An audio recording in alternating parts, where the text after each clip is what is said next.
ओम शांति। आज के टॉपिक में हम बिंदु रूप की प्रैक्टिस के बारे में पढ़ेंगे। जो नेक्स्ट वाणी है 6-7-1969 की। यहाँ पर मीठे बाबा हमें बता रहे हैं माँ वाक्य के जरिए।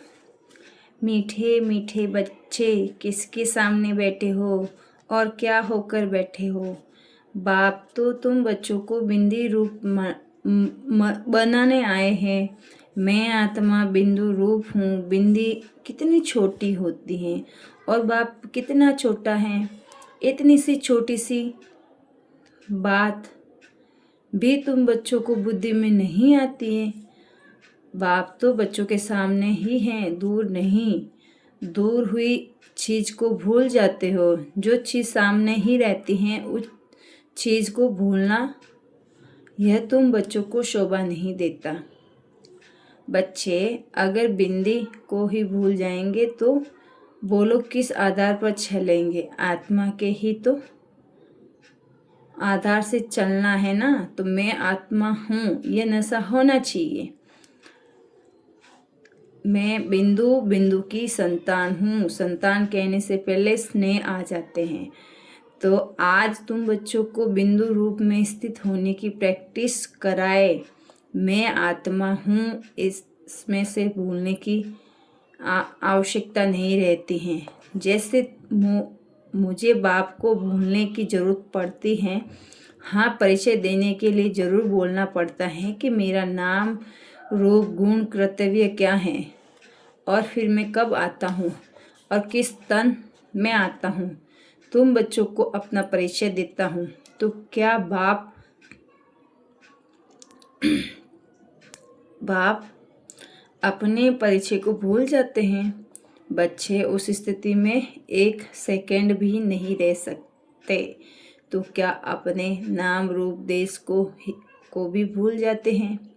ये पहली बात है जो तुम बच्चों को बताते हो। मैं आत्मा हूँ ना कि शरीर। जब आत्मा होकर बिठाते हो तो तभी फिर शरीर भी भूलता है। अगर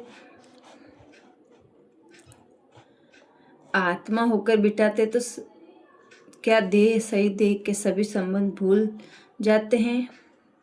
जब उनको भुलाते हो तो क्या अपने शरीर से न्यारे होकर जो न्यारा बाप है उसकी याद में नहीं बैठ सकेंगे। अब तुम बच्चे अपने को आत्मा समझकर बैठो। सामने किसको देखे? आत्माओं के बाप को। इस स्थिति में रहने से व्यक्त से परे न्यारे होकर अव्यक्त स्थिति में रह सकेंगे। मैं आत्मा बिंदु रूप हूँ। क्या यह याद नहीं आता? बिंदी रूप होकर बैठना नहीं आता। ऐसे ही अभ्यास बढ़ाते जाएंगे तो एक सेकंड में तो क्या कितने ही घंटे इस अवस्था में स्थित होकर इस अवस्था के रस को ले सकेंगे। इस अवस्था में स्थित रहने से फिर बोलने की ज़रूरत ही नहीं रहेगी। बिंदु होकर बैठना कोई जड़ अवस्था नहीं है। जैसे बीज में सारा पेड़ समाया हुआ है वैसे ही मुझ आत्मा के बाप की याद समाई हुई है। ऐसे होकर बैठने से सब रचनाएं आएगी। साथ ही यह नशा होगा कि हम किसके सामने बैठे हैं। हमको भी अपने साथ ले जा रहे हैं। बाप तुम बच्चों को अकेला नहीं छोड़ते। जो बाप का और तुम बच्चों का घर है वह साथ लेकर जाएंगे। सब इकट्ठा चलना है। आत्मा समझकर फिर शरीर में आकर कर्म करना है, परंतु कर्म करते हुए न्यारा और प्यारा होकर रहना है। बाप भी तुम बच्चों को देखते हैं और देखते हुए भी तो न्यारा और प्यारा है ना। अच्छा, ओम शांति। आज की मुरली यहीं पे समाप्त होती है।